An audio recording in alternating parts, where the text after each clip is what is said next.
नमस्कार साथियों और विद्यार्थियों। इस वीडियो के अंतर्गत हम इकाई 2 के वस्तुनिष्ठ प्रश्नों का अध्ययन करेंगे। तो आइए शुरू करते हैं। इकाई 2 काव्यबोध वस्तुनिष्ठ प्रश्न। प्रश्न नंबर 1, सही विकल्प चुनकर लिखिए। प्रत्येक प्रश्न एक एक नंबर का है। पहला, सर्वाधिक लोकप्रिय महाकाव्य है।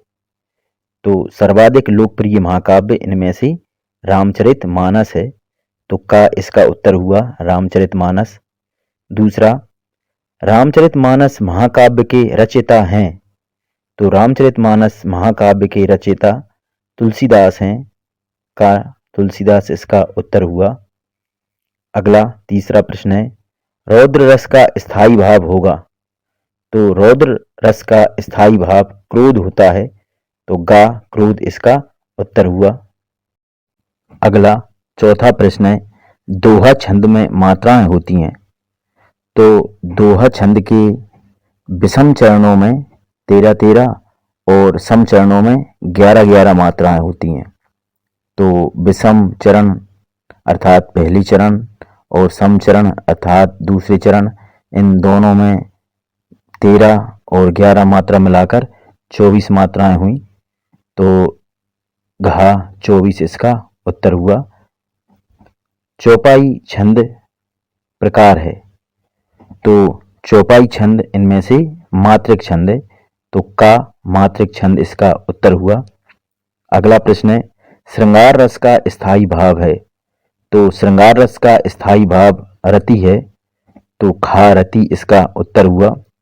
अगला प्रश्न है, अबलो नसानी अब न नशे हों पंक्ति में निहित रस भाव है। तो इस पंक्ति में शांत रस है। तो घा शांत रस इसका उत्तर हुआ।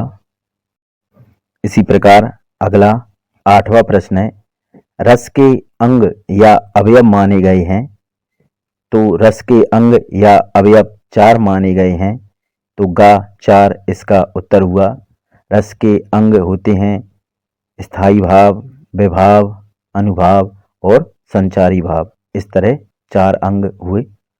अगला 9वां प्रश्न है, शब्दालंकार के प्रमुख प्रकार हैं। तो अनुप्रास, यमक और श्लेष, यह शब्दालंकार के प्रकार हुए। तो खा अनुप्रास, यमक, श्लेष इसका उत्तर हुआ। अगला 10वां प्रश्न है, छंद के प्रमुख तत्व माने गए हैं। तो छंद के प्रमुख तत्व 6 होते हैं। तो घा 6 इसका उत्तर हुआ। प्रश्न नंबर 2, रिक्त स्थानों में सही शब्द चुनकर लिखिए। यह रिक्त स्थान भी एक एक नंबर के हैं। पहला रिक्त स्थान, रंगमंच पर अभिनय आदि देखकर रसानुभूति कराने वाला खाली स्थान कहलाता है। तो इसका उत्तर हुआ दृश्य काव्य। रंगमंच पर हम जो अभिनय देखते हैं, जो एक्टिंग देखते हैं और उससे जो हमें रस की अनुभूति होती है, तो ऐसा काव्य दृश्य काव्य कहलाता है। दूसरा खाली स्थान है, चौपाई छंद में खाली स्थान मात्राएं होती हैं। तो चौपाई छंद में 16 मात्राएं होती हैं। तीसरा खाली स्थान है, कामायनी खाली स्थान है। तो कामायनी महाकाव्य है। इसके रचयिता जयशंकर प्रसाद हैं। अगला चौथा खाली स्थान है, काव्य की शोभा बढ़ाने वाले धर्म कहलाते हैं। तो काव्य की शोभा बढ़ाने वाले धर्म अलंकार कहलाते हैं। 5वां, जिसके प्रति स्थायी भाव उत्पन्न हो वह कहलाता है।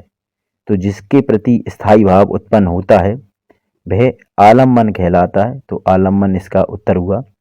अगला 6वां खाली स्थान, श्रव्य काव्य में खाली स्थान भेद होते हैं।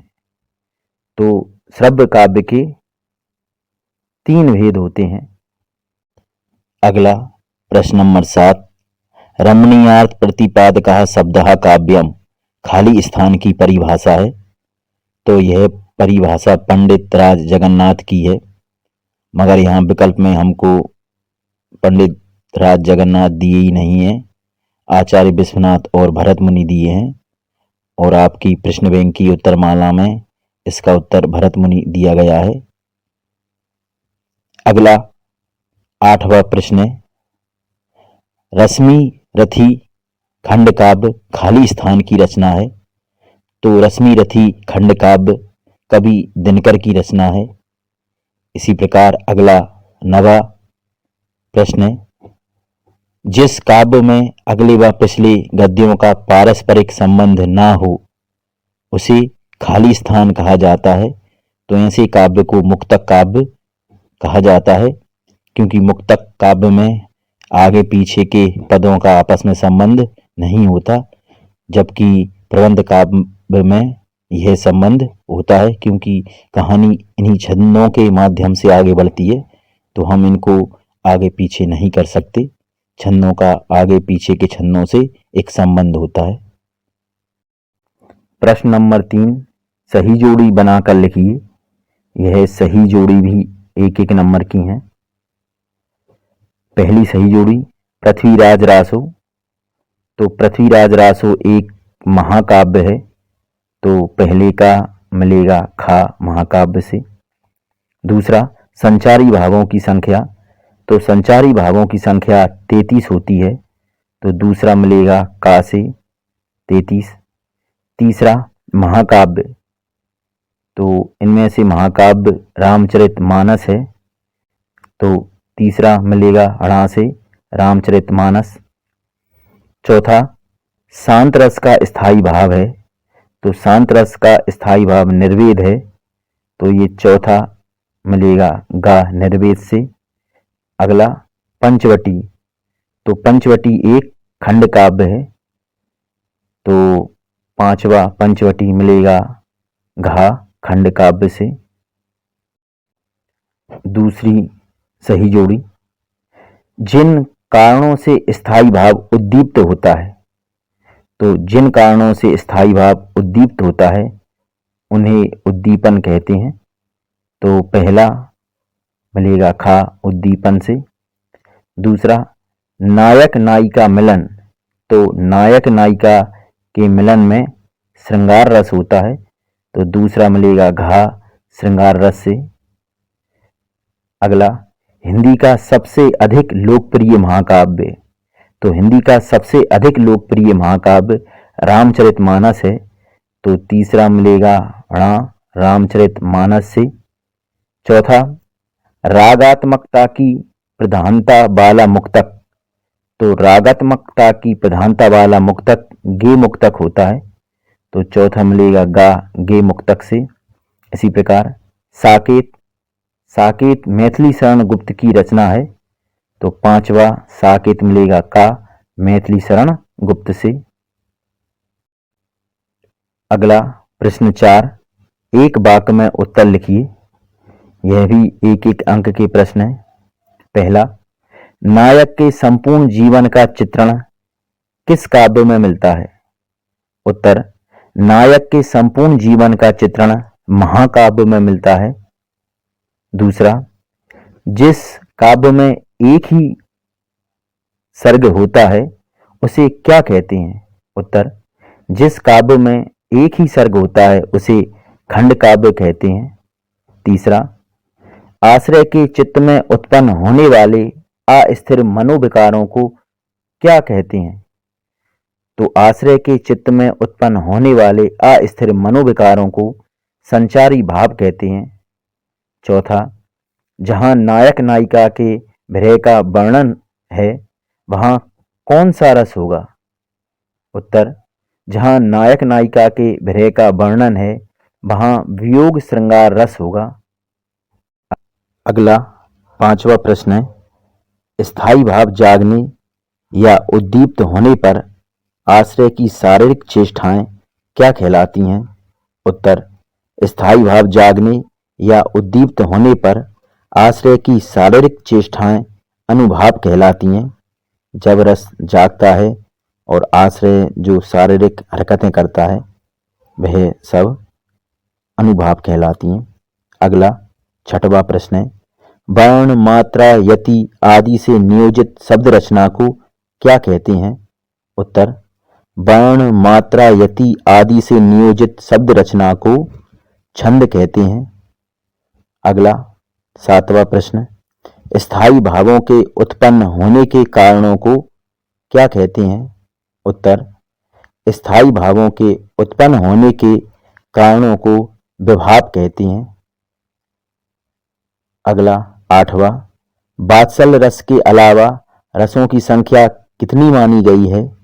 उत्तर, वात्सल्य रस के अलावा रसों की संख्या 9 मानी गई है और वात्सल्य रस मिलाकर कुल रसों की संख्या 10 हो जाती है।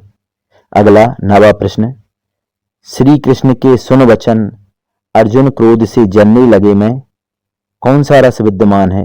उत्तर, श्री कृष्ण के सुन वचन अर्जुन क्रोध से जलने लगे में वीर रस विद्यमान है। अगला 10वां प्रश्न, चौपाई छंद में कितनी मात्राएं होती हैं? उत्तर, चौपाई छंद में 16 मात्राएं होती हैं। अगला प्रश्न 5, सत्य असत्य लिखिए। यह भी एक एक अंक के प्रश्न है।